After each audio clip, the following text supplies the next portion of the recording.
Teenager বাচ্চা যারা রয়েছে তারা তাদের ত্বক এবং চুলের ব্যাপারে খুব একটা সচেতন নয়। একটু জানবো যে কেন দরকার তাদের এই বয়সে ত্বক এবং চুলের যত্নটা।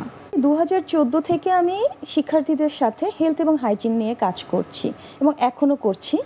তো সেক্ষেত্রে তাদের সাথে শুধু শহরে না, প্রান্তিক অঞ্চলেও আমার তাদের সাথে সরাসরি কাজ করার সুযোগ হয়েছে, মানে স্কুল, কলেজ, ইউনিভার্সিটি সব গ্রেডের স্টুডেন্টদের সাথে।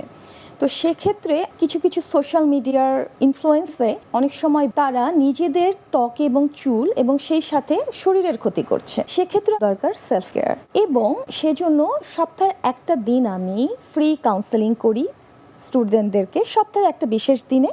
এবং সেই সাথে নন প্রফিটেবল অর্গানাইজেশন MBIT এর সাথেও সংযুক্ত আছি, যেখানে তাদের হেলথ হাইজিন, তাদের বিউটি প্যাজেন্টের বিভিন্ন রকম ট্রেনিং এবং ওয়ার্কশপ, সেই সাথে সোশ্যাল ওয়ার্ক নিয়েও কাজ করছি। স্টুডেন্টস যারা রয়েছে তাদের যত্নটা আসলে কেন এত বেশি দরকার এই বয়সে? প্রথমে আমি বলতে চাই যে একটা হেলদি লাইফস্টাইল এনকারেজ করার জন্য যখন তারা সেলফ কেয়ারে অনুপ্রাণিত হবে, তারা পর্যাপ্ত ঘুম, কোয়ালিটি ফুড, নিউট্রিশন মেনটেনেন্স, মানে স্কিনের হেলথ মেনটেন হবে।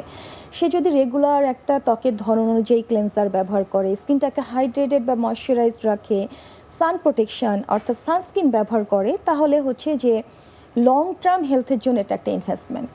পরবর্তীতে যে প্রিম্যাচুর এইজিং বা ডিজিজগুলো হবে সেগুলোর সম্ভাবনা কমে যায়। এরপরে আসছে যে প্রিভেন্টিভ মেজারমেন্ট, সেটি হচ্ছে যে স্কিনের বিভিন্ন ধরনের ইস্যু যদি থাকে সেগুলোও কারেকশন হবে এবং হওয়ার সম্ভাবনা অনেকখানি কমে আসবে। এরপরে হেয়ারের হেলথটাও মেনটেন হবে। কিভাবে? যে স্টুডেন্টরা কিন্তু একটু খামখেয়ালি থাকে যে হেয়ার ক্লিন, কী ধরনের শ্যাম্পু ব্যবহার করবে, কী ধরনের চিরুনি দিয়ে চুলটাকে আঁচড়াবে, বা কী ধরনের টাওয়েল ব্যবহার করবে, এই সব কিছুই কিন্তু ইনকর্পোরেট করে দেওয়া হয় একটা গাইডলাইনের মাধ্যমে। তো আমার মনে হয় যে তারা যদি এই বয়স থেকেই এগুলো অ্যাডপ্ট করতে পারে, ভবিষ্যতে তারা অনেক কিছু থেকে নিজেকে সুরক্ষিত রাখতে পারবে। আর স্টুডেন্ট বলতে আমি যাদেরকে নিয়ে কাজ করছি 5 বছর থেকে 22-23 বছর পর্যন্ত। তো এক একটা বয়সে কিন্তু এক এক ধরনের কনসার্ন, এক এক বয়সে এক এক ধরনের যত্নের প্রয়োজন হয়। আপনি দেখবেন যে 5 থেকে 7-8 বছর মা বাবাই যত্নটা নিয়ে থাকেন। এরপরে প্রিটিন, যেটাকে আমরা বলি 9 থেকে 11 বছর বা 12 বছর, সেই সময় তারা একটু একটু কনসার্ন হতে শুরু করে।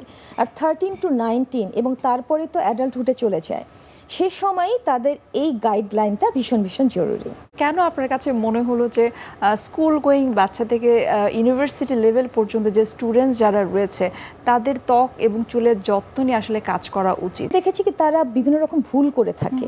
তো এই ভুলগুলো যদি কারেকশন করে দেওয়া হয়, সেজন্যই কিন্তু আমার উদ্যোগ। প্রথম ভুল, স্কিন কেয়ার সম্পর্কেই তাদের ধারণা নেই। এরপরের ফেস কালারিজম, এগুলো নিয়ে তারা অনেক কনসার্ন, এই জন্য এই হোয়াইটেনিং প্রোডাক্ট ব্যবহার করা। এরপরে আরেকটা হাইপ হচ্ছে গ্লাস স্কিন, আয়নার মতো চকচকে হতে হবে স্কিন। কিন্তু এই আয়নার মতো চকচকে স্কিন কিন্তু সবার হবে না। এটা স্কিনের একটা জেনেটিক, স্কিনের কোয়ালিটি, টাইপ, মেইনটেনেন্স এবং অনেক সময় রাইট রিফ্লেকশনও ম্যাটার করে। এরপরেও যে বেশি প্রোডাক্ট ব্যবহার, বেশি ভালো রেজাল্ট, মানে দু ধরনের আছে।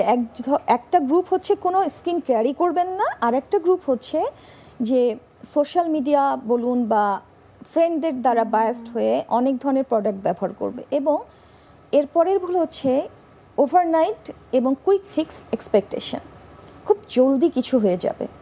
বা কোনো ডিজিজ যদি হয়, স্কিন ইস্যু যেমন অ্যাকনে, হেয়ার ফল, এগুলোর জন্য তো একটু সময় দিতে হবে। তারা ট্রিটমেন্টটা কমপ্লিট করে না বা নিজে নিজেই ট্রিটমেন্টটা নেওয়ার চেষ্টা করে। এর পরের ভুল হচ্ছে অ্যাকনে বা পিম্পল হলে সেটাকে খুঁটিয়ে নিজে নিজে সেলফ হিলিং চেষ্টা করে, এতে তো হয় না, বরং সেখানে পিগমেন্টেশন হয়ে যায়।